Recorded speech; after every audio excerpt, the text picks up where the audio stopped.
Why do we shut down when we're upset? Do you ever feel like you just shut down when you're upset? In this video, I'm going to talk about why that happens and how we can prevent it from happening. Stay tuned. What causes us to shut down emotionally? So, why do we shut down when we're upset? There are a few reasons. One reason is that we might not know how to deal with our emotions. We might not have been taught how to properly express ourselves, so we just bottle everything up until we can't take it anymore.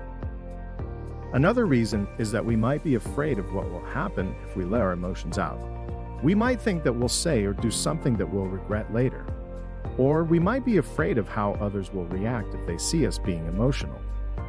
Also, it could be during a time of intense emotions, like after a traumatic event, when we just can't deal with anything else.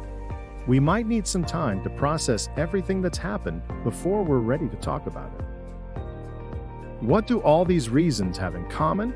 They're all based on fear. We're afraid of how we'll feel if we express our emotions or how others will react to us.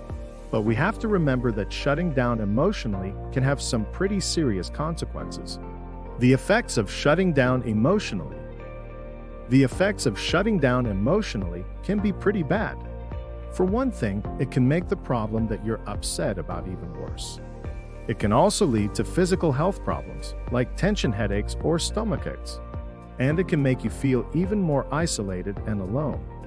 Moreover, shutting down emotionally can prevent you from developing close, intimate relationships with others. If you're always bottling up your emotions, people might not get to know the real you. They might think that you're cold or uninterested in them. So it's important to find ways to deal with our emotions so that we don't shut down emotionally. How to prevent ourselves from shutting down emotionally? So how can we prevent ourselves from shutting down emotionally?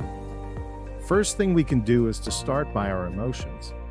That might sound easy, but a lot of us have trouble doing it. We might try to ignore our emotions or push them away because we don't want to deal with them.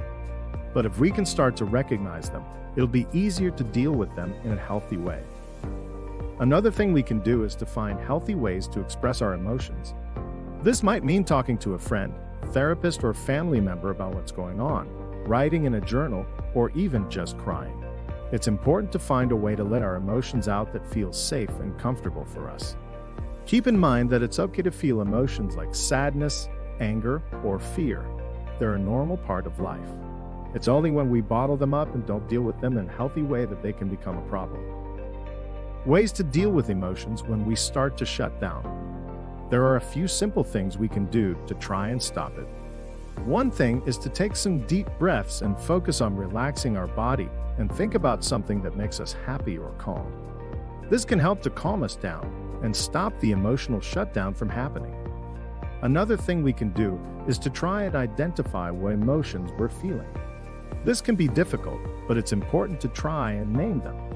Once we know what we're feeling, it'll be easier to deal with those emotions. And finally, we can remind ourselves that it's okay to feel our emotions and that they won't hurt us.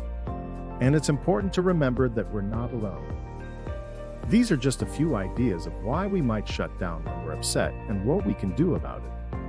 If you're struggling with this, I encourage you to talk to someone who can help you more. And talking to a therapist can be surprisingly beneficial. In the end, I want to voice one wonderful quote on the topic above. Feelings can't be ignored, no matter how unjust or ungrateful they seem. If you're interested in learning more about this topic, please subscribe to my channel. I'll be releasing new videos every week on a variety of topics related to self-improvement and mental health. Thanks for watching.